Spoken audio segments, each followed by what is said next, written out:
धीरे धीरे अपने शरीर अपनी वातावरण की ओर सजग हो जाए।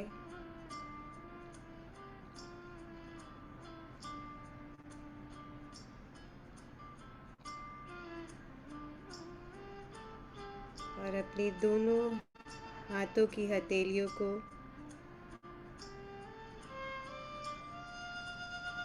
अपनी आँखों पर रखें।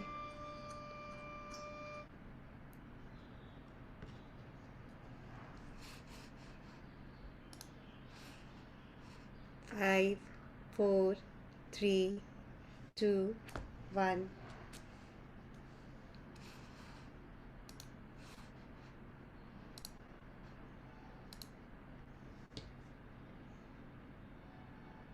और बड़ी कोमलता से अपनी आँखें खोलें,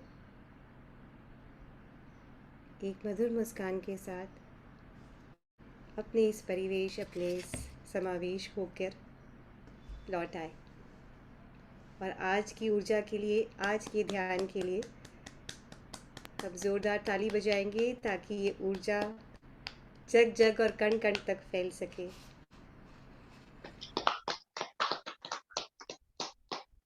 दोस्तों, पीएसएसएम ध्यान परिवार में आपका स्वागत है। पीएनसी से जुड़े हमारे जितने भी दर्शकगण हैं, उनका हार्दिक अभिनंदन। आज हमारे साथ दिल्ली से हमारी बहुत ही प्यारी जसविंदर मैम, जिसे हम प्यार से जसी जी कहते हैं, वो आई हैं, वो जुड़ी है। हमारा सौभाग्य है कि मैम आई है। मैम परम विदुषी, परम प्रागी और सरलता जिनका व्यक्तित्व है, कह सकते हैं। इतना गूढ़ रहस्य इस जीवन के बारे में जानती है और उतनी ही सरल है, और उतनी ही सरलता और सजगता से ये गूढ़ रहस्य सबको समझाती है।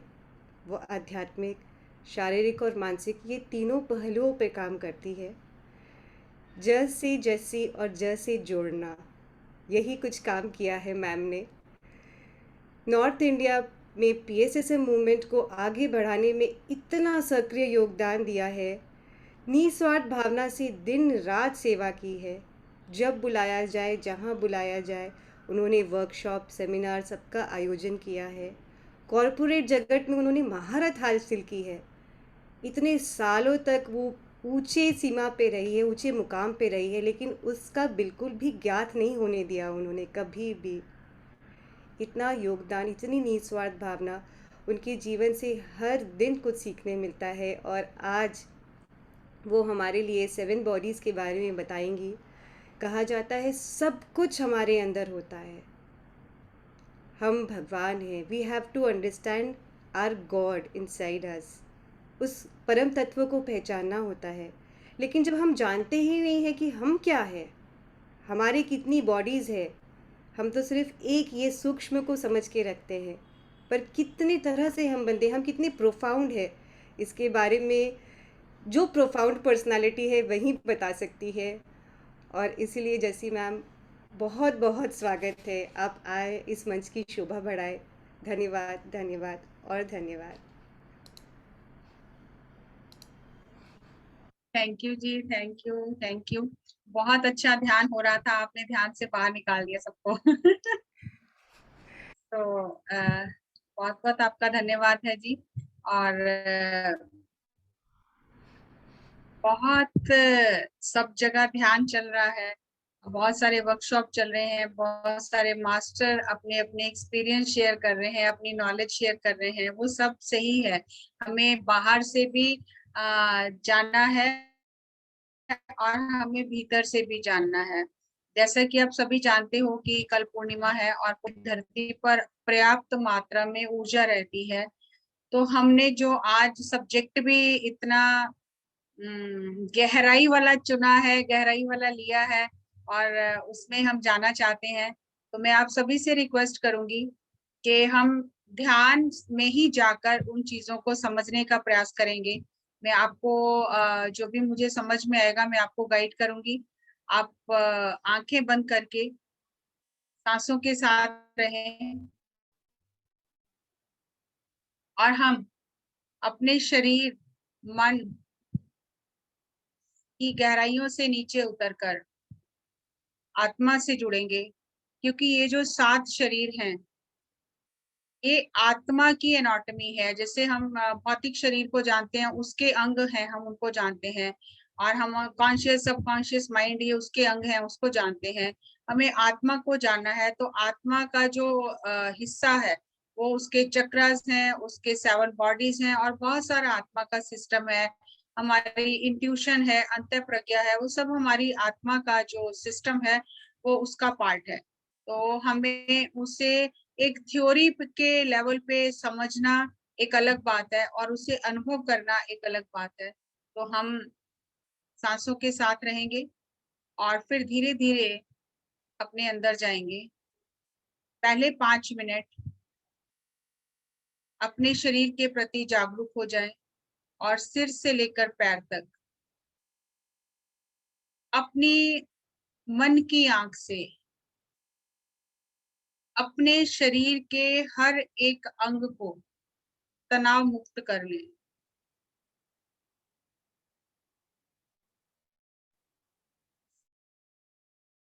सिर से लेकर पैर तक मैं अपने इस अद्भुत शरीर, एक एक अंग के लिए प्रकृति को धन्यवाद देता हूँ, देती हूँ। हर एक अंग अपनी कुशलता से कार्य कर रहा है।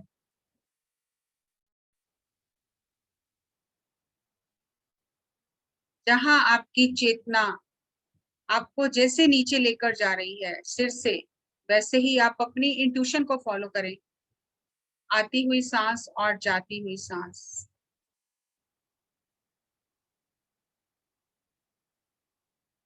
सिर से शुरू करके हर एक अंग को अपने भीतर की आंख से देखें, उसकी सराहना करें, उसे प्यार करें, उससे थपथपाएं कि वो कितने अद्भुत तरीके से दिन रात अपना काम कर रहा है।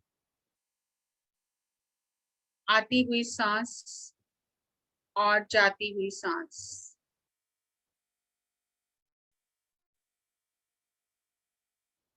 सांसों की अद्भुत लय के साथ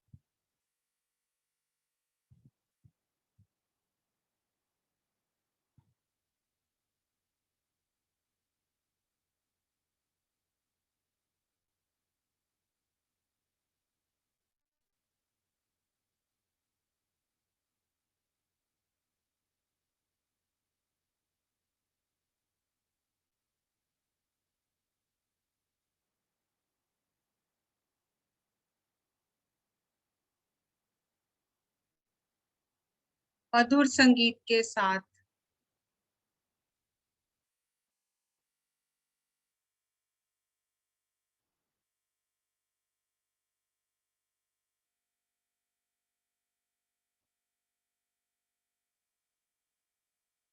अपने भीतर की गहराइयों में उतरें।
आवाज नहीं आ रही है।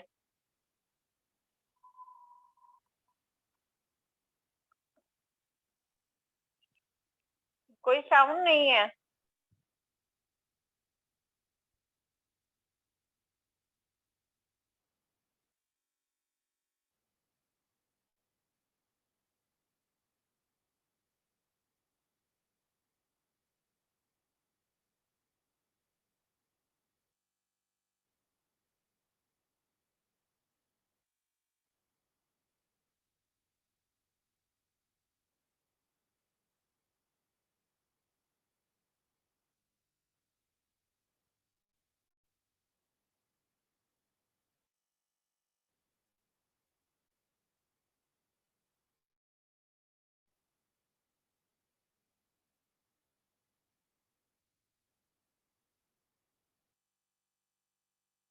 धीरे धीरे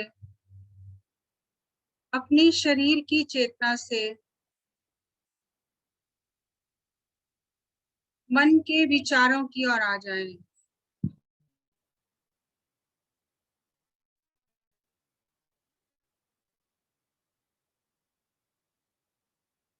जो भी विचार चल रहे हैं उन विचारों को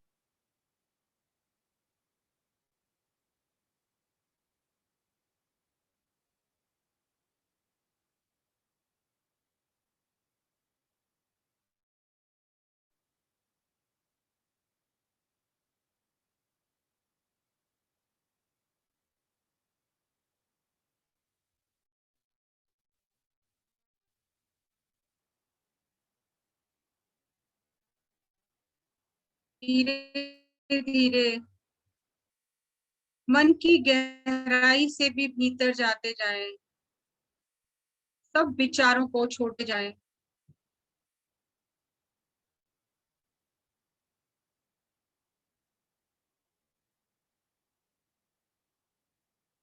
हर एक सांस के साथ अपनी आत्मा के शक्ति क्षेत्र में प्रवेश करें। आत्मा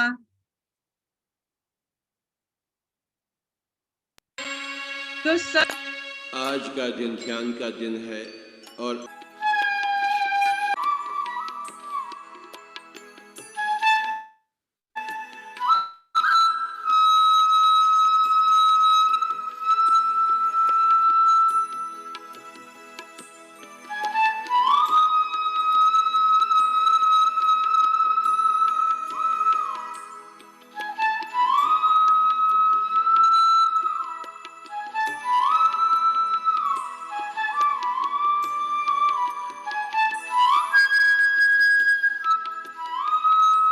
आत्मा के ऊपर मन के विचारों की धूल जम गई है। ये मन के विचारों के बादल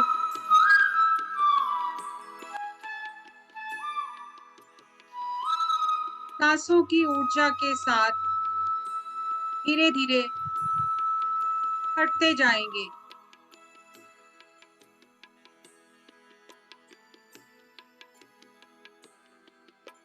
सांसों की अद्भुत ऊर्जा हमारे मन के दर्पण को साफ करती जाएगी।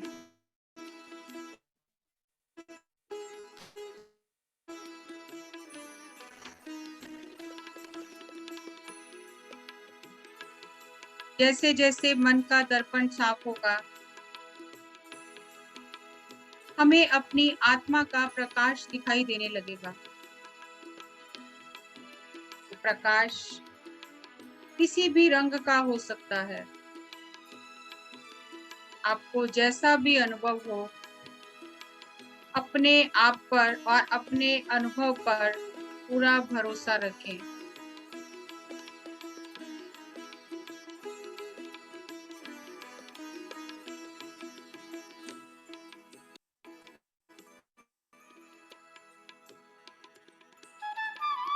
आत्मा सर्वशक्तिमान, स्वप्रकाशित,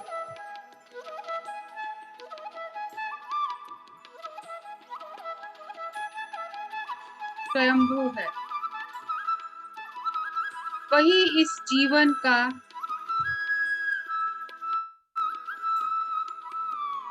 अनुभव लेने के लिए शरीर में आई है।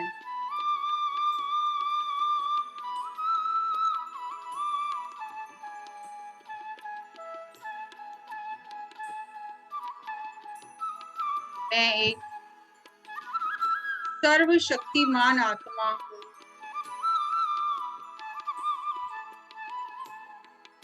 मैं एक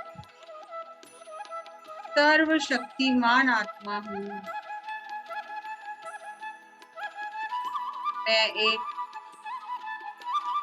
सर्वशक्तिमान आत्मा हूँ। मेरी आत्मा की शक्ति से, प्रकाश से मेरे शरीर का हर एक सेल प्रकाशित हो रहा है।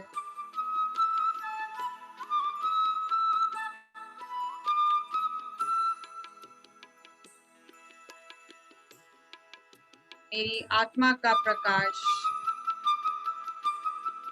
मेरे शरीर के भीतर बढ़ता जा रहा है।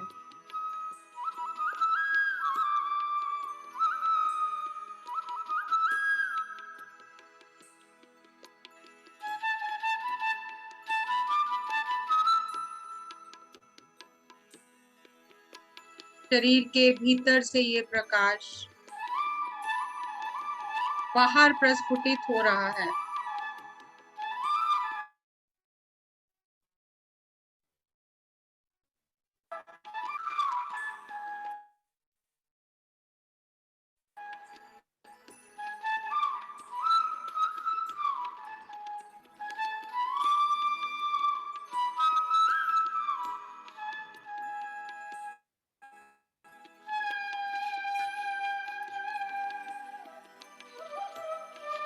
मेरे आभा मंडल से ये प्रकाश मेरे आसपास के वातावरण में फैल रहा है।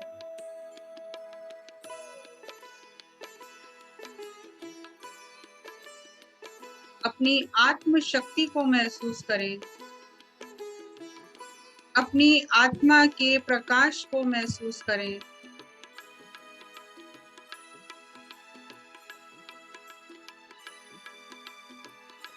मैं अपनी आत्मा का उसके संपूर्ण रूप में दर्शन करना चाहता हूँ।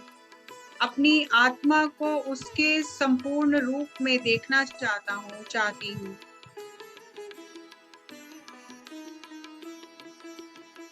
मैं अपनी ही आत्मा को अपने भीतर की आंख से देखना, अनुभव और महसूस करना चाहता हूँ।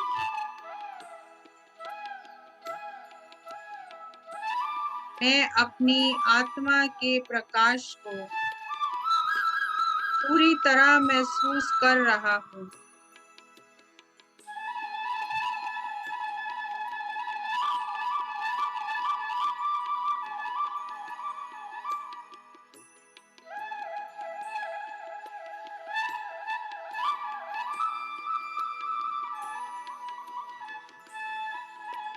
मेरी आत्मा ऊर्जा से भरपूर हो गई है।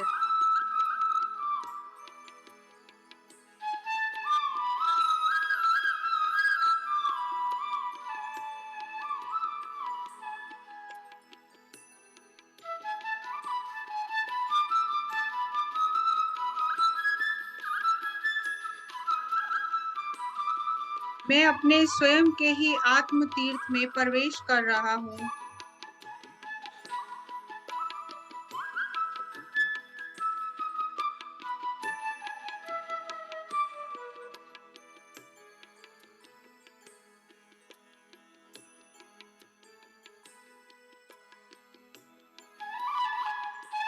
लास्ट 2 मिनट्स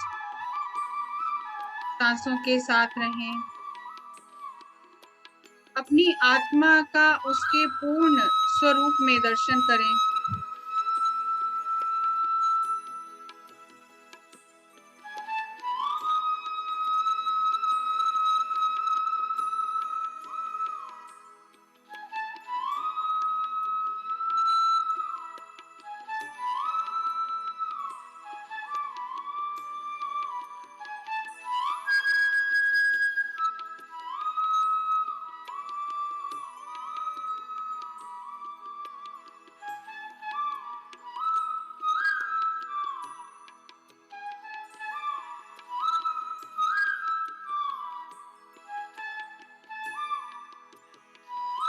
मेरे बाहर और भीतर मेरा स्वयं का ही प्रकाश व्याप्त हो रहा है।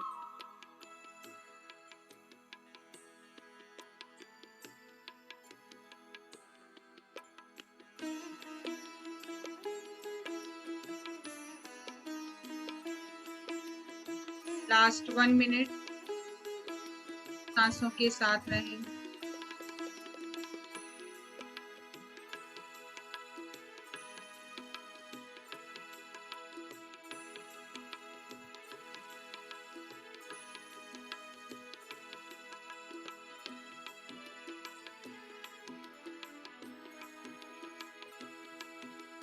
Last 30 seconds.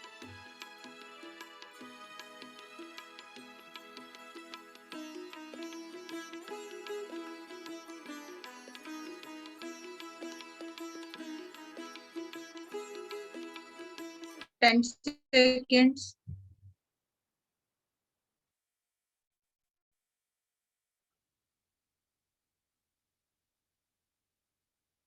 9, 8, 7, 6, 5, 4, 3, 2, 1, 0। धीरे धीरे अपने हाथों को खोलकर अपनी आंखों पर रखे 5 सेकंड के लिए। 5, 4, 3, 2, 1, 0। अपनी हथेलियों के बीच में ही अपनी आंखें खोलकर ध्यान से बाहर आ जाए। Give a big clap for meditation. Thank you, thank you, thank you, thank you. आप सभी का बहुत बहुत धन्यवाद। पार्टिसिपेंट्स में से कोई भी अपना एक्सपीरियंस शेयर करना चाहेगा मुझे भी बहुत खुशी होगी। यस टीचर जी। नमस्ते मैम। नमस्ते जस्सी नमस्ते मैम। नमस्ते नमस्ते ऑल मास्टर्स।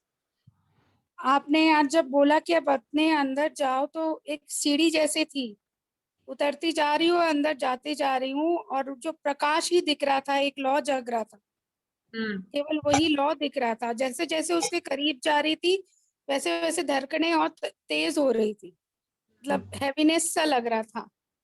फिर लेकिन आपने जब बोला कि अपने आप में वापस आओ तो धीरे धीरे वो अपने आप कम भी होता गया मैम। आप आज इतना अद्भुत एक्सपीरियंस था कि वो सच में वो प्रकाश देख पाई अपने अंदर के, कि वो प्रकाश सच में जल रहा है। Wonderful wonderful. Thank you for sharing. Yes हम ऊपर से इतने हमने पर्दे डाल लिए हैं ना, हम देखते नहीं हैं, हमें वो दिखाई नहीं देता है प्रकाश। लेकिन जब हम अंदर जाते हैं और ऊपर से जब हटता है सब कुछ तो अंदर प्रकाश ही प्रकाश है। और कोई शेयर करना चाहता है? हैंड रेज कीजिए जिसको भी शेयर करना है। रजनी जी, हाँ जी, अनम्यूट कीजिए पहले अपने आप को। आप म्यूट हैं, फिर म्यूट हो गई आप। हाँ वहां से। हाँ थैंक यू दीदी। थैंक यू जी। Thank you. बहुत बहुत मतलब इतने टाइम से ध्यान कर रही हूँ, लेकिन आज लग रहा था कि सही में एकदम अंदर भीतर की तरफ चले गए और खोज रहे हैं कुछ बस। और आंखें थोड़ी नम हो गई। बहुत अच्छा लगा, बहुत मतलब ऐसा एहसास हो रहा था सही में ध्यान कर रही हूँ आज। बहुत अच्छा लगा दीदी, बहुत अच्छा। थैंक यू जी, thank you for sharing. Thank you thank you, दीदी। थैंक यू जी। उमा महेश्वरी जी, आप बताइए। अनम्यूट कीजिए पहले अपने आप को। नमस्ते मैम। नमस्ते जी। आज तो मुझे बहुत अच्छा महसूस हुआ। मुझे कलर दिखाई दी और उसके बाद लाइट, खाली लाइट ही दिखाई दे रहा। एंड तक मुझे खाली लाइट ही दिखाई दे रहा। कलर्स दिखा दी, उसके बाद वो लाइट वैसे ही बोलने से लाइटिंग बढ़ता गया वैसे ही लाइटिंग ही रह गया। और लास्ट में आप जो बोले बाहर निकालने के लिए, जब आप बोले तब मैं धीरे धीरे धीरे निकल गई। थैंक यू जी, wonderful sharing, thank you for sharing. Thank you जी, थैंक यू। तो इसी तरह जब हम अपने भीतर जाते हैं, तो अभी तो पूर्णिमा की ऊर्जा काफी मात्रा में हमें मिल रही है और उससे हम और गहरा भीतर जाते हैं। तो जब भी पूर्णिमा का समय हो तो आपको ज्यादा से ज्यादा ध्यान करें और मौन रहने का प्रयास करें। जितना ध्यान करेंगे, मौन रहेंगे, उतना ऊर्जा बढ़ेगी और ये सारे अनुभव होंगे। तो इसलिए हमें इस समय का बहुत उपयोग करना चाहिए ध्यान के लिए। अब हम स्वास्थ्य की बात करते हैं। तो WHO ने भी कहा है कि स्वास्थ्य केवल शारीरिक स्वास्थ्य नहीं है, ये आध्यात्मिक स्वास्थ्य जो हमारा है उस पर हमारा शारीरिक स्वास्थ्य निर्भर है। और 90% जितनी भी बीमारियां हैं आज के समय में, सारी मन की उपज है, उसकी जड़ मन में है। और ये जो आत्मा है, ये धरती पर ये अपने अनुभव लेने आती है, एक यात्रा पर आती है और ये यात्रा करती है, अनुभव लेती है, फिर अपने अनुभवों से सीखती है, फिर जन्म लेती है, फिर सीखती है, फिर मरती है, फिर जन्म लेती है। तो जब तक ये सीखती रहती है, अपनी यात्रा फिर आगे चलती रहती है, जब तक ये स्वयं को ना जान ले। जब तक आत्मा स्वयं को नहीं जान लेती, तब तक ये धरती पर बार बार आती रहती है। तो हम ऊपर से, उच्च लोकों से नीचे आते हैं। जस्ट अ मोमेंट, मैं जरा दरवाजा खोल के आऊँ, 1 मिनट।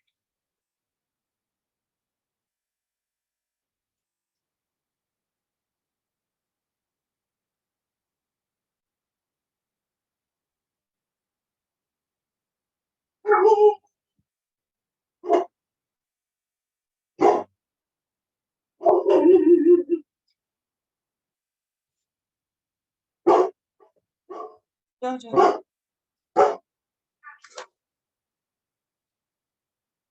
तो ये आत्मा अनुभव लेने आती है और उच्च लोकों से ये नीचे आती है। उच्च लोकों में आत्मा को सब ज्ञान है, हर चीज पता है, प्रकाश ही प्रकाश है।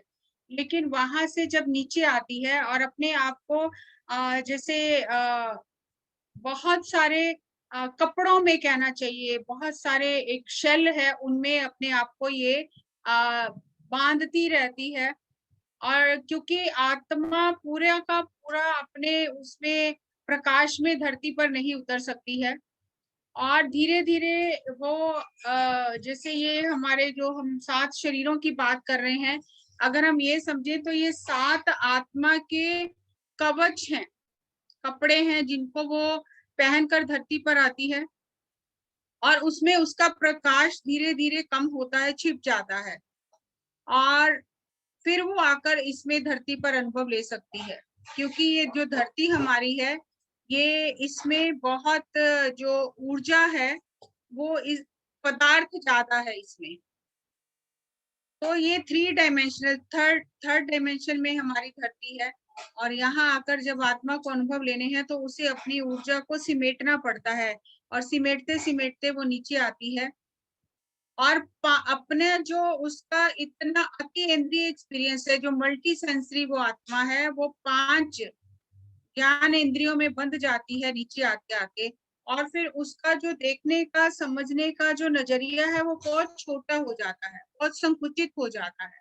जैसे अगर हम उदाहरण से समझें कि आप अगर एरोप्लेन में हो और 30,000 फीट की ऊंचाई से देख रहे हो, तो आपका देखने का व्यू बिल्कुल अलग होगा। जब आप नीचे देखोगे तो आपको देखने का नजारा बिल्कुल अलग होगा। लेकिन वही जब आप धरती पर आकर प्लेन जब लैंड हो जाएगा तब देखोगे, तो तब देखने का नजारा बिल्कुल अलग होगा। तो इसी तरह आत्मा जब ऊपर से आती है, वो अलग अपने सपने, अपनी योजना लेकर आती है, लेकिन जब धरती पर आती है तो वो सारी चीजें उसे फिर बहुत संकुचित दृष्टि से, बहुत संकुचित उसको दिखाई देती हैं।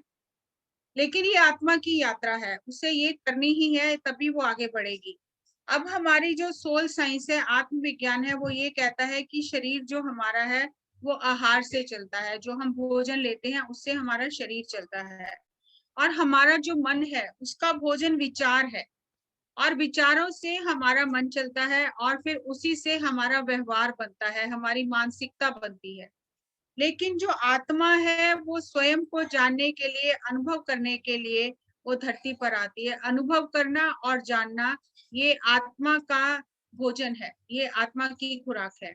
और ये तीनों उस एनर्जी से चलती हैं जो हमें सांसों से मिलती है। अब शरीर के स्तर पर अगर हम खुद को जाने तो हमें ये लगता है मैं एक शरीर हूँ।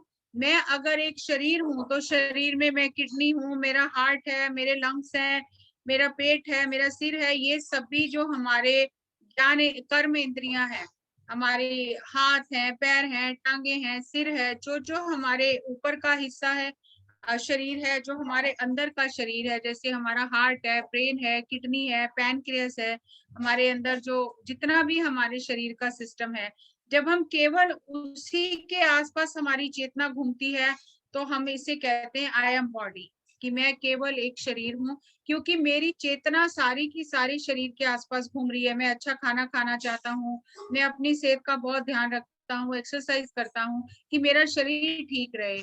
तो इसका मतलब मेरी चेतना केवल शरीर के आसपास घूम रही है। और अगर मैं शरीर के तल से थोड़ा नीचे जाता हूँ तो मैं अपने आप को एक मन समझता हूँ। मन है तो मुझे मनोरंजन चाहिए, मुझे कुछ सीखना है, मुझे किसी को कुछ सिखाना है। तो जब मैं मन के स्तर पर जीवन जीना शुरू करता हूँ कि मुझे केवल खाना पीना सोना नहीं है, मैं कुछ और भी करना है, कुछ सीखना है, इस धरती पर आकर मुझे कुछ बन के दिखाना है। जब मैं मन के स्तर पर जीवन जीना शुरू करता हूँ तो आई एम अ माइंड, मैं एक मन। और मन हमें समाज ने दिया है। जब हम मन के स्तर पर आ जाते हैं तो मन के स्तर पर हम हिंदू हैं, मुसलमान हैं, सिख हैं, हमारी कैसी कंडीशनिंग है, कैसी हमारी परवरिश हुई है, वो सब बातें से हमारा मन बनता है। और हमारा जो चेतन मन है, एक हमारा सबकॉन्शियस अवचेतन मन है, एक हमारा अनकॉन्शियस माइंड है जो सोया हुआ मन है, एक हमारा सुप्रा कॉन्शियस माइंड है जो बहुत चैतन्य माइंड मन है। और ये जो हमारा कॉन्शियस माइंड है जिससे हमारा जीवन चलता है, ये केवल 10% है। और 50 से 60% हमारा सब कॉन्शियस माइंड है जो जहां से हमारी सारी आदतें और सारी चीजें चलती हैं। और 30 से 40% हमारा अनकॉन्शियस माइंड है जिसके बारे में हमें कुछ भी पता नहीं है। और फिर अगर इससे ऊपर अगर कोई उठता है ध्यान करके तो वो फिर अपने सुप्रा कॉन्शियस माइंड को जानता है जो ब्रह्मांड से जुड़ा हुआ है, और तब उसे ब्रह्मांड का ज्ञान प्राप्त होता है। तो अगर हम केवल कॉन्शियस माइंड के स्तर पर ही जीवन जीते हैं तो हम केवल 10% जीवन जीते हैं और हम अपने आप को मन समझते हैं। ये हमारे मन की रूपरेखा है। लेकिन जिस तरह से शरीर की रूपरेखा है, मन की रूपरेखा है, आत्मा की भी रूपरेखा है। तो आत्मा की रूपरेखा को अगर बहुत मोटे तौर पर समझा जाए तो हमारे 7 चक्र हैं। वैसे तो चक्र बहुत सारे हैं शरीर में, लेकिन 7 मेन चक्र हैं और 7 हमारे शरीर हैं। ये जो भौतिक शरीर है इसके अंदर हमारे 6 शरीर और हैं। और जब हम आत्मा के स्तर पर जीवन जीते हैं तो हम स्वयं को आत्मा समझते हैं। I am not this body, I am not this mind, I am a soul. मैं एक सर्वशक्तिमान आत्मा हूँ। और जब हम आत्मा के स्तर पर ध्यान में आकर जीवन जीना शुरू करते हैं तो आज हम आत्मा के स्तर पर जानेंगे कि आत्मा के स्तर पर हमारे क्या क्या भाग हैं आत्मा के, उनको जानेंगे। तो सबसे जो उच्च स्तर का जो शरीर है, हमारा उच्च शरीर है, वो है निर्वाणमय कोश, निर्वाणिक बॉडी। और दूसरा है विश्वमय कोश, कॉस्मिक बॉडी। इसके बारे में हम बाद में बात करेंगे। आनंदमय कोश हमारी सुप्रा कॉजल बॉडी है। विज्ञान में कोश हमारी कॉजल बॉडी है। मनोमय कोश हमारी एस्ट्रल बॉडी है। प्राणमय कोश हमारी इथिक बॉडी है। अन्नमय कोश हमारी फिजिकल बॉडी है, जिसे हम भौतिक या स्थूल शरीर कहते हैं, उसे अन्नमय कोश कहा जाता है।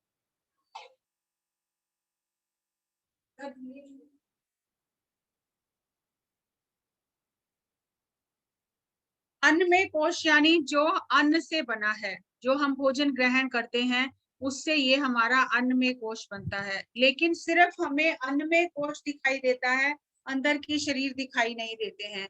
और प्राणमय कोश हमारे इस भौतिक शरीर जो चलता है, भौतिक शरीर वो प्राणमय कोश यानी ऊर्जा शरीर से चलता है।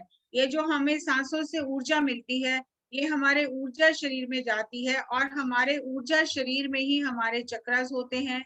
और फिर हमारा मनोमय कोश है जिसे एस्ट्रल बॉडी कहा जाता है।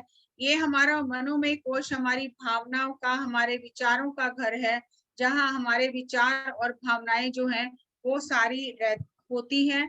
और जितना हमारा मनोमय कोश भारी होता है, विचारों से भरा होता है, भावनाओं से भरा होता है, तो ये प्राणमय शरीर की ऊर्जा को बहुत ज्यादा खर्च करता है। और जब मनोमय शरीर प्राणमय शरीर, क्योंकि जो मनोमय शरीर है वो प्राणमय शरीर से बिल्कुल सटा हुआ है, और प्राणमय शरीर के साथ एक तरफ अन्नमय शरीर, अन्नमय कोश है, मतलब प्राणमय कोश बीच में है, एक तरफ मनोमय कोश है, एक तरफ अन्नमय कोश है। अब ये प्राणमय कोश की जो ऊर्जा अन्नमय कोश को मिलनी चाहिए, लेकिन वो पूरी नहीं मिलती, क्योंकि हमारा मन जो चिंता फिक्र और ये जो ईर्ष्या द्वेष निम्न जो भावनाएं हैं, इनमें जब उलझा रहता है, तो ये प्राणमय शरीर की ऊर्जा को नष्ट करता है, खर्च करता है, व्यर्थ करता है। और इससे हमारा जो अन्नमय कोश है उसे ऊर्जा नहीं मिलती जितनी मिलनी चाहिए। विज्ञान में कोश हमारा कारण शरीर है, जो हमारे जन्मों जन्मों के कर्मों का भंडार है, संचित कर्म इसमें सारे हमारे इकट्ठे हैं, और इसी में हमारा ज्ञान भी इकट्ठा है, जो जन्मों जन्मों से हमने ज्ञान पाया है। तो मनोमय कोश अगर हमारा शुद्ध नहीं होता, तो हमारा जो कारण शरीर है उसकी जो ऊर्जा है वो कम हो जाती है, कारण शरीर भारी रहता है। और फिर क्योंकि कारण शरीर से ऊर्जा आगे नहीं जा रही है जितनी जानी चाहिए, तो आनंदमय कोश यानी महाकारण जो हमारा शरीर है वो ऊर्जा विहीन होता है, उसमें ऊर्जा नहीं होती है। अब हमें जो असली काम करना है वो कहाँ पर काम करना है? असली काम करना है हमें मनोमय कोश पर, जो बीच में है हमारा मनोमय कोश। क्योंकि हम जो ध्यान करते हैं, वो ध्यान हम किस लिए करते हैं? कि हमारा मन शांत हो, हमारे विचार कम हो, हमारी चिंता कम हो, हमारी भावनाएं शुद्ध हो। तो जितना भी अध्यात्म में हम साधना करते हैं वो सारी मन को साधने की साधना है, मन को ठीक करने की साधना है। इसीलिए कहा गया मन चंगा तो कठौती में गंगा, मन को ही शुद्ध करना है। और जब मन शुद्ध हो जाता है तो प्राण में शरीर में जो ऊर्जा आती है वो अन्नमय कोश को भी मिलती है, विज्ञानमय कोश को भी मिलती है, आनंदमय कोश को भी मिलती है, और सारे कोश ऊर्जा ग्रहण करके सही तरह से काम करते हैं। ये जो हमारा निर्वाण में विश्व में कोश और निर्वाण में कोश है, एक हमारी कॉस्मिक बॉडी है, एक निर्वाणिक बॉडी है। ये एक्चुअल में ये शरीर नहीं है। ये 5 जो शरीर है, अन्नमय कोश, प्राणमय कोश, मनोमय कोश, विज्ञानमय कोश और अनंतमय कोश, ये हर व्यक्ति के अलग अलग हैं। लेकिन जो कॉस्मिक बॉडी और निर्वाणिक बॉडी है, ये हर एक की एक ही है, जिसे हम ब्रह्मांडीय शरीर कहते हैं। ये कॉस्मिक बॉडी में जब हम जाते हैं, जब हमारी कॉस्मिक बॉडी एक्टिवेट होती है, तो हम सब में खुद को महसूस करते हैं, और सब हम ही सब जगह है। अहम ब्रह्मास्मि तत्वमसि, ये वो अवस्था है जब हमें हर जगह ब्रह्म ही दिखाई देता है। और निर्वाणिक बॉडी वो है कि हम कुछ भी नहीं है, हम एक बहुत बड़ा शून्य हो गए हैं, शून्य से ही ये सब कुछ पैदा हुआ है, सब कुछ शून्य में ही समा जाता है। तो ये जो कॉस्मिक और निर्वाणिक बॉडी है, ये सबकी एक ही है, ये अलग अलग नहीं है। और जैसे जैसे हमारे अंदर ऊर्जा बढ़ती है, प्राण में कोश की ऊर्जा बढ़ने से मनोमय कोश की शुद्धि होती है, मनोमय कोश की जैसे जैसे शुद्धि होती है, विज्ञान में कोश में ऊर्जा जाती है, हमें ज्ञान मिलता है, हमारे कर्मों का जो प्रक्षालन होता है, जो कहते हैं ज्ञान अग्नि दग्ध कर्माणि, जैसे जैसे ध्यान से ज्ञान मिलता है, हमारे कर्मों का क्षय होता है, कर्मों का नाश होता है, कर्मों के चक्र से हम बाहर आते हैं, और फिर हमेशा हम आनंद की स्थिति में रहते हैं। फिर हम महाकारण शरीर में पहुंच जाते हैं, जहां पर हमें लोक कल्याण हमारे माध्यम से होने लगता है। हम कुछ नहीं करते, हमारे माध्यम से हम हर समय आनंद की स्थिति में रहते हैं, और हमारे माध्यम से लोक कल्याण होने लगता है।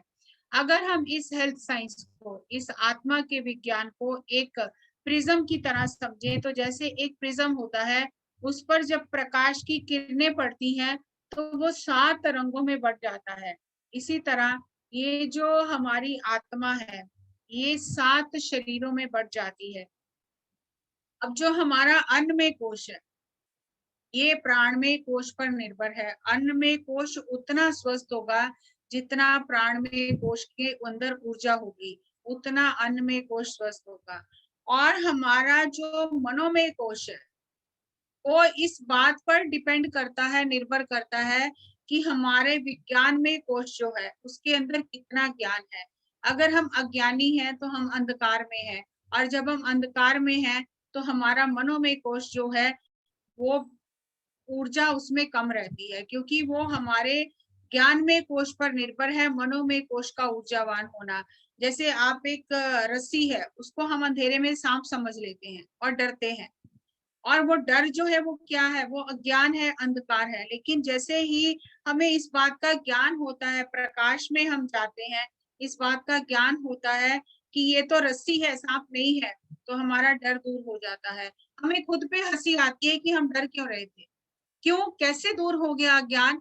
क्योंकि हमें ज्ञान प्राप्त हो गया कि ये हमने जो चीज जैसी थी उसको वैसा देखा प्रकाश में, तो हमारा डर दूर हो गया। तो हमारा जो मनोमय कोश की जो सेहत है वो हमारे ज्ञान पर, हमारे विज्ञान में कोश पर निर्भर करती है।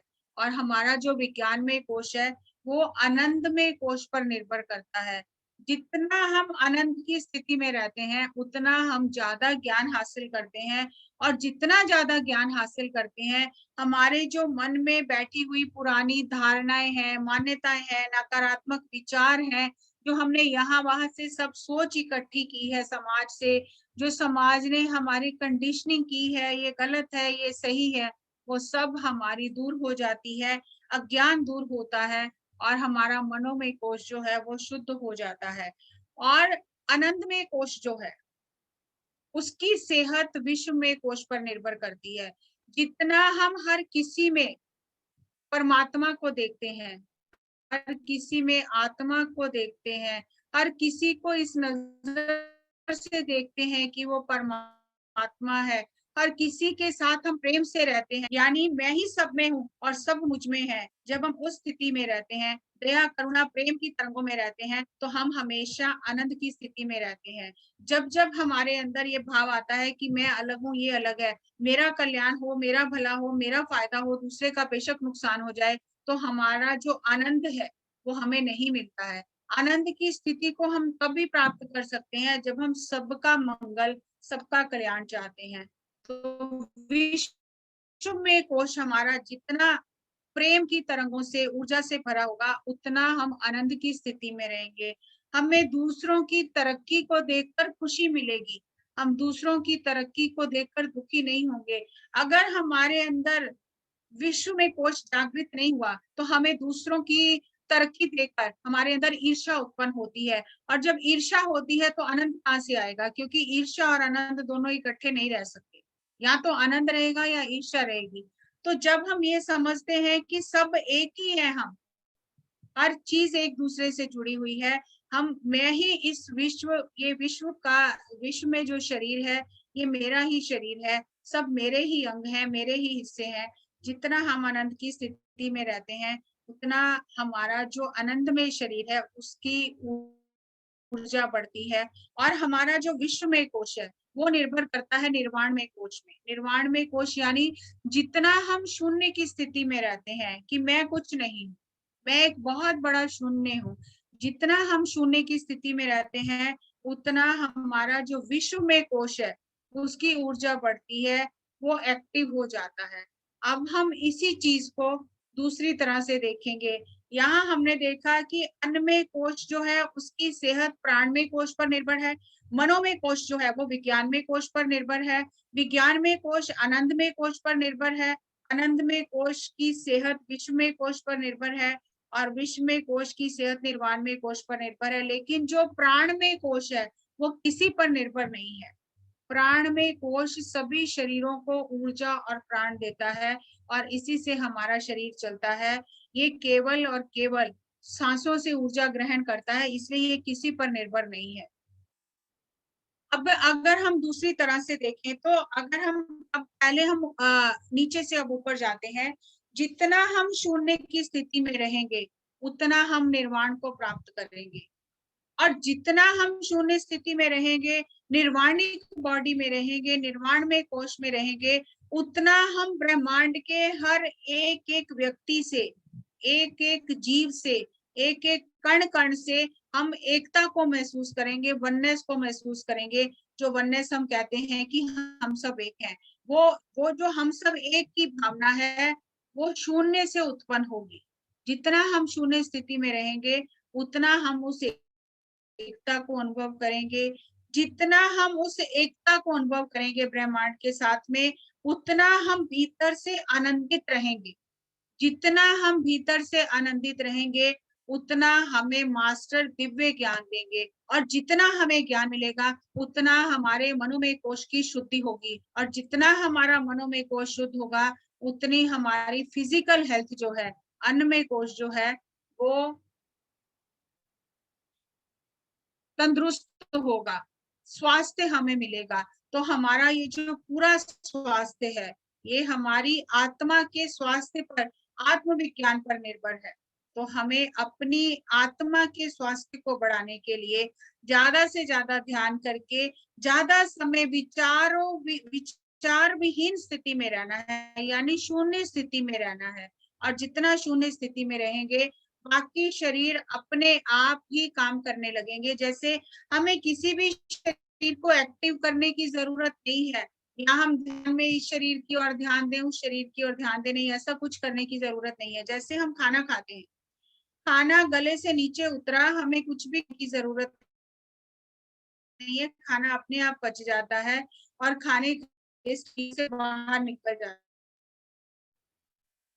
है। ऐसे ही हमारा जो मन है, मन में जो हम यहाँ वहां से सारा दिन सूचना इकट्ठी करते हैं, विचार इकट्ठे करते हैं, मन भी अपने आप उस पे काम करता है। और क्या चीज रखनी है, क्या चीज भूलनी है, हम मन को कोई निर्देश नहीं देते हैं, अपने आप मन जिन चीजों को जरूरी समझता है याद रखता है, जिन चीजों को जरूरी नहीं समझता उन्हें भुला देता है। इसी तरह से जब हम आत्मा के स्तर पर ऊर्जा ग्रहण करते हैं तो आत्मा के जो ये सातों शरीर हैं, जब इन्हें ऊर्जा मिलती है तो ये भी अपने आप काम करते हैं। तो हमें जो सारा काम करना है अपना, वो अपने जो हमें सांसों से प्राण ऊर्जा मिल रही है, उन सांसों के साथ ज्यादा से ज्यादा समय बिताना है, ताकि हम मन के विचारों से मुक्त हों, ज्यादा समय हम शून्य स्थिति में रहें। और जितना शून्य स्थिति में रहेंगे उतना हमारा जो होलिस्टिक हेल्थ है, जो हमारा ये सातों कोश है, इनकी सेहत जो है वो बहुत बढ़िया रहेगी। उसके लिए कुछ करने की जरूरत नहीं है, केवल और केवल हमें ज्यादा से ज्यादा विचारों से शून्य होना है। हमें अपने मनोमय कोश को शुद्ध करना है, बाकी काम अपने आप होगी। सो हमें अपने आप को, अपने नकारात्मक विचार की, हम उस एकता को, उस शून्य स्थिति को, उस आनंद को ज्यादा समय तक अनुभव करें। और हम ही स्वयं को बचा सकते हैं, कोई बाहर से हमें नहीं बचा सकता। अगर मेरा खाना खाने से मेरी भूख मिटेगी तो मेरा पानी पीने से मेरी प्यास दूर होगी। इसी तरह से अगर मैं साधना करती हूँ, मैं ऊर्जा को ग्रहण करती हूँ, तो मेरे अंदर का पूरा सिस्टम एक्टिवेट होगा और मेरी शक्तियां जागेंगी। तो हमें स्वयं अपना उद्धार करना है, हमें स्वयं रक्षक बनना है, और हमें अपने मन को ध्यान से, विचारों से मना है कि वो तो उच्च अवस्था में जैसे जाएंगे तो अनुभव करेंगे, लेकिन जो हमारे अंदर के पांचों शरीर हैं, हम उन्हें सही मायने में अनुभव कर सकें।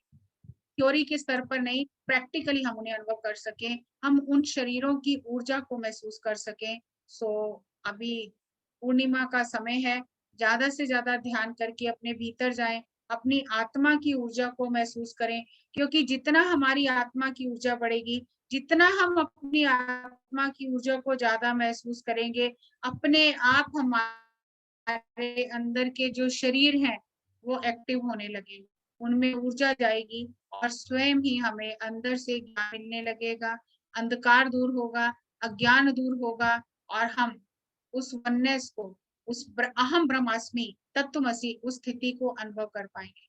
Thank you, thank you, thank you.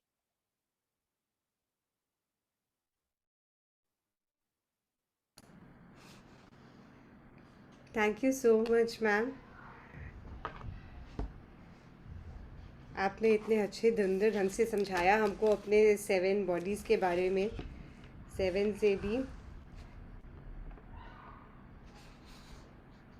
तो अभी अगर किसी का डाउट है या किसी को कोई प्रश्न पूछना है या कहीं कुछ समझ नहीं आ रहा है तो कृपया अपना हैंड रेज कर ले।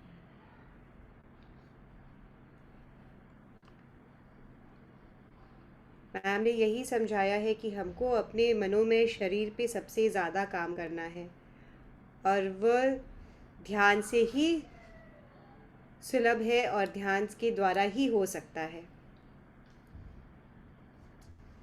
यस।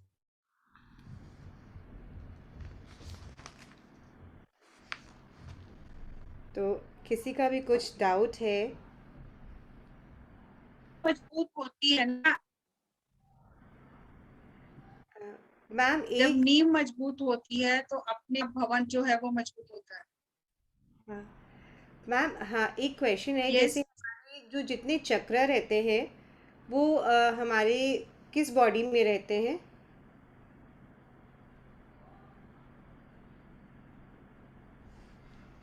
ऊर्जा शरीर में हमारी इथरिक में रहती है, हमारी ऊर्जा शरीर में। अच्छा, हमारी ऊर्जा में रहते हैं। नाड़ी मंडल का जो शरीर है ना हमारा, जो जो प्राणमय कोश, ऊर्जा शरीर में रहते हैं। यानी हमारे प्राणमय कोश में रहते प्राणमय कोश, यस, हैं। ओके। प्राणमय कोश।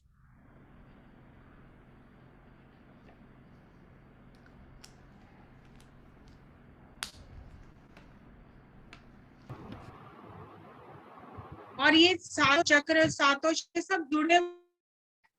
जैसे अगर मैंने जैसे हमारे घर की इलेक्ट्रिसिटी होती है ना, एक जगह पर अगर कोई उसका प्रभाव सबके ऊपर पड़ता है ना। हाँ इसी हाँ तरह से जैसे एक ऊर्जा तंत्र है, अगर एक जगह से एक तार को हिलाया जाता है तो सारी तार झनझनाने लगती है। तो जब हम ऊर्जा को ग्रहण करते हैं तो अपने आप ही चक्रास के अंदर ऊर्जा जाती है, अपने आप शरीरों के अंदर ऊर्जा जाती है, अपने आप को ऊर्जा काम करती है। ऊर्जा को हमें कोई भी गाइडेंस देने की जरूरत नहीं है कि यहाँ जाना है, ये चक्र खोलना है, वो चक्र खोलना है, कुछ भी कहने की जरूरत नहीं है। अपने आप ऊर्जा अपना काम करती है क्योंकि सारी चीजें एक दूसरे से जुड़ी हुई है। अगर जैसे हमारा यस मैम। चाहे हमारे लिटिल फिंगर पे छोटी पेन होती है तो उससे पूरा शरीर प्रभावित होता है कि नहीं। अगर हमारे दांत में दर्द होती है तो दांत में सिर्फ दांत की दर्द हमें महसूस नहीं होती है, उस समय हमें लगता है कि पूरे शरीर में दर्द हो रहा है। पूरे शरीर पर उसका प्रभाव पड़ता है। इसी तरह से जब हम ऊर्जा ग्रहण करते हैं, जब ऊर्जा अंदर जाती है तो पूरे शरीर पर उसका प्रभाव पड़ता है, एक जगह नहीं, हर जगह पर उसका प्रभाव पड़ता है। हमारा काम है ऊर्जा को बढ़ाना। ऊर्जा अपना काम अपने आप करेगी। हम ऊर्जा का काम भी खुद ले लेंगे तो हम क्या करेंगे? हमारा काम है ध्यान करके ऊर्जा को बढ़ाना। ऊर्जा अपना काम अपने आप करेगी और हम ध्यान छोड़ के ऊर्जा को गाइड करना शुरू कर दें कि सीट से नीचे उतरो, नीचे अब पैरों में जाओ, अब यहाँ जाओ, तो हमने तो ध्यान छोड़ दिया ना, हम तो ऊर्जा को गाइड करने लग गए। तो हमें ध्यान करना है, हमारा वही काम है।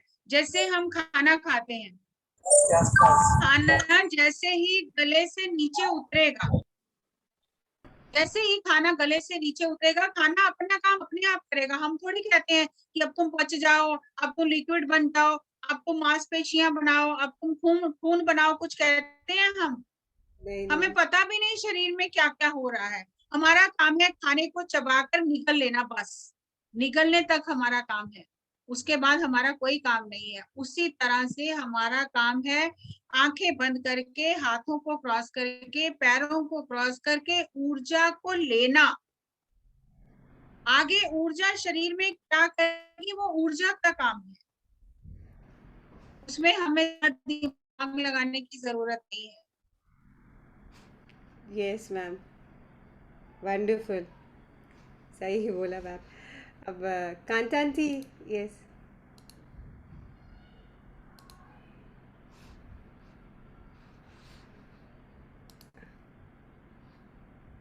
आंटी अपने आप को अनम्यूट कर ले। हाँ। हाँ मैम, बहुत बहुत धन्यवाद।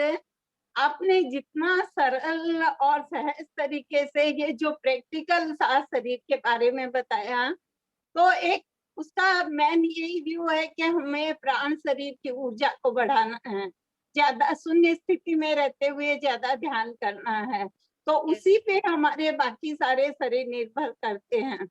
तो आपका जो थ्योरी की बजाय ये जो प्रैक्टिकल तरीके से आपका बताना, जैसे पूरा एकदम अंदर तक उतर गया, और आपकी जो शब्दों की ऊर्जा इतनी थी, जैसे ही आपने ध्यान में बैठाया तो मैं तो बाहर ही नहीं निकल पाई।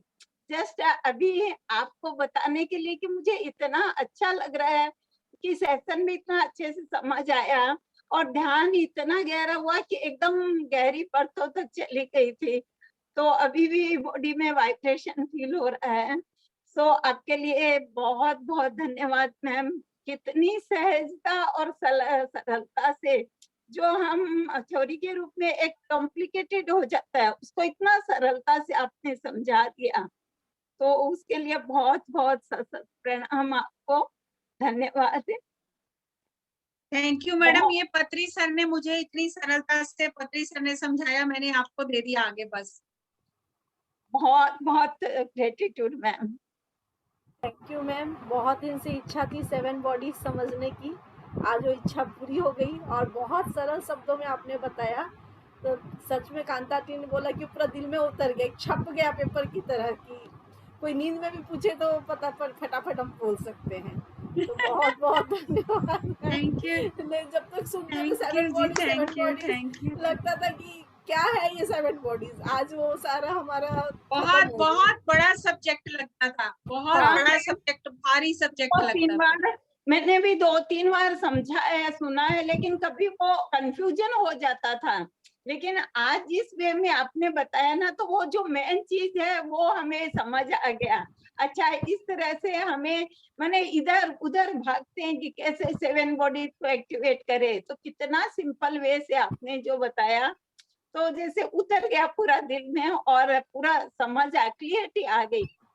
देखो 7 बॉडीज में 2 तो सबकी एक ही है, तो 5 ही बची, बाकी तो मेरी भी कॉस्मिक बॉडी वही है, आपकी भी कॉस्मिक बॉडी वही है, मेरी भी निर्वाणिक बॉडी वही है, आपकी भी वही है, पति सर की भी वही है। कॉस्मिक बॉडी और निर्वाणिक बॉडी, जो ऊपर की 2 बॉडीज है, वो बॉडी है ही नहीं एक्चुअली। वो पूरा ब्रह्मांड इतना बड़ा मेरा शरीर है, वो बॉडी नहीं है। वो कॉस्मिक बॉडी और निर्वाणिक बॉडी, शून्य में कोई बॉडी नहीं है ना, ये एक पूरा ब्रह्मांड की एक ही बॉडी है, हम सब उस बॉडी के हिस्से, अंग हैं। अब मेरा शरीर एक ही बॉडी है ना, लेकिन बाकी तो उसके अंग है ना। इसी तरह से जो दो बॉडीज हैं, कॉस्मिक बॉडी और निर्वाणिक बॉडी, वो सबकी एक ही है, वो बॉडी है ही नहीं। बाकी रह गई 5 बॉडीज। 5 बॉडी में हर एक की वो 5 बॉडी अलग अलग है, और 5 बॉडी में जिसके अंदर प्राण में, शरीर में जितनी ज्यादा ऊर्जा होगी, बाकी शरीर उतने ही स्वस्थ होंगे। और हमें जो असली काम करना है, अपने मनों में शरीर पे काम करना है। अगर मैं नेगेटिव ज्यादा सोचती हूँ, दूसरों की बुराइयां करती हूँ, दूसरे के बारे में ज्यादा बात करती हूँ, और फिर मैं ध्यान में बैठूंगी तो मेरा ध्यान नहीं लगेगा। तो मुझे अपने मनों में शरीर पे काम करना है कि मैं सही सोच रखूं, किसी की गलत बात ना करूं, किसी के मामले में इंटरफियर ना करूं, मैं किसी का उसमें क्या बोलते हैं, कंप्लेंट्स ना करूं, जजमेंट ना करूं, ताकि मेरी मेंटल बॉडी जो है वो हल्की रहे, पवित्र रहे।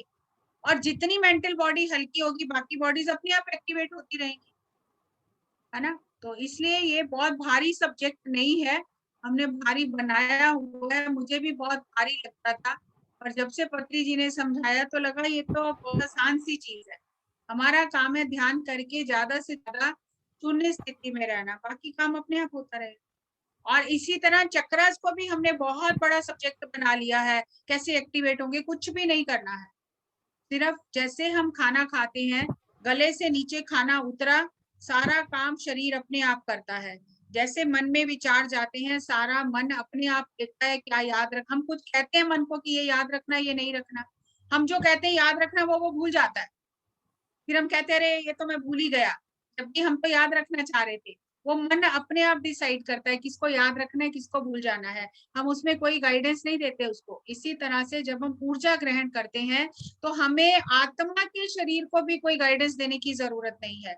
हमें ज्यादा से ज्यादा शून्य स्थिति में रहकर उस आनंद को अनुभव करना है, और जितना उस आनंद की स्थिति में रहेंगे बाकी काम अपने आप होने लग जाएंगे। सिंपल है। कांता आंटी का भी धन्यवाद करूंगी कि उन्होंने आपको बुलाया और हम लोगों का इतना बड़ा सब्जेक्ट क्लियर हुआ। और पृथा आंटी, भाभी का भी।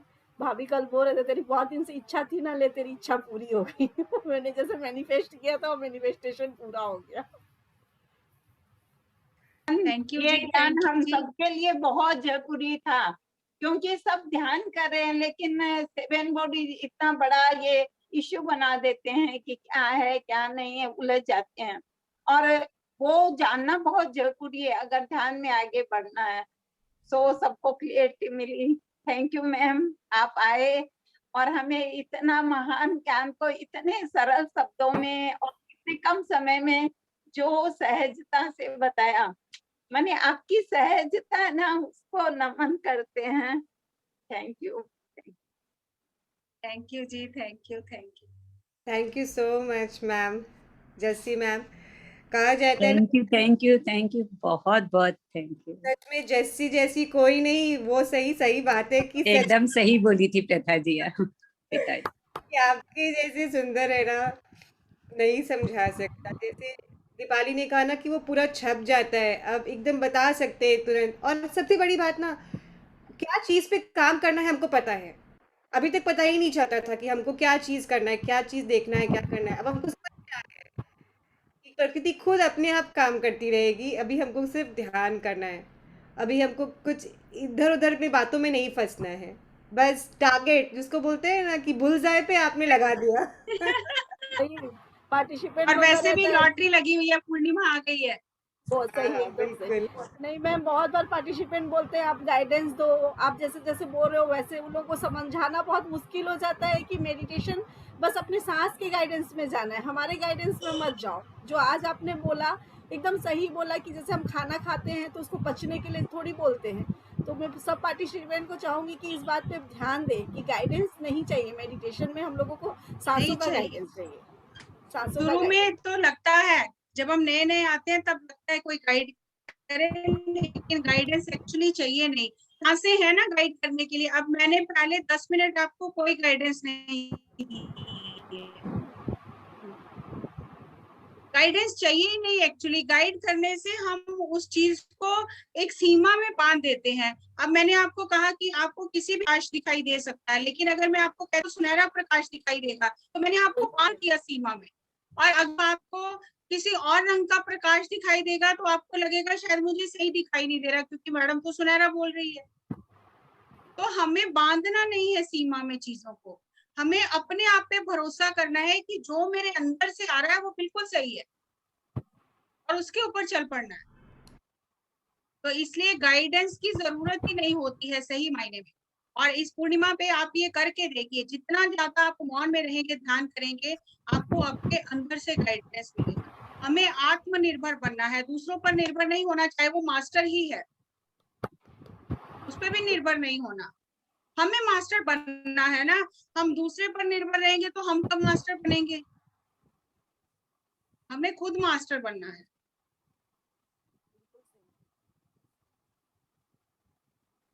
Yes ma'am. Thank you ma'am, बहुत सरल शब्दों में बहुत अच्छे से समझाया।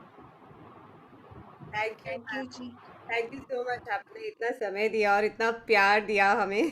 Thank you ma'am. आप सबने दिया। क्लैप करेंगे मैम के लिए। थैंक यू मैम, बहुत सुंदर।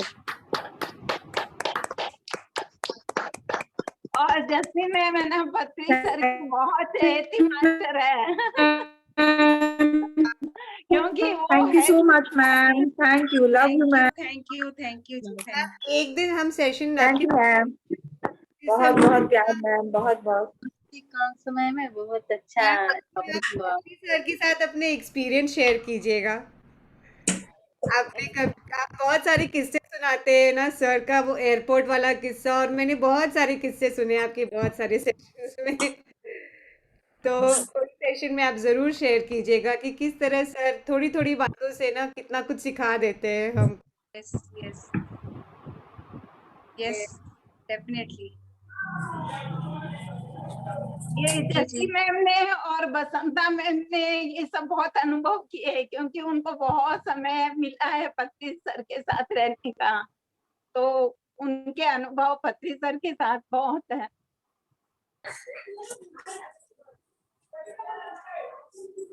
Thank you ji.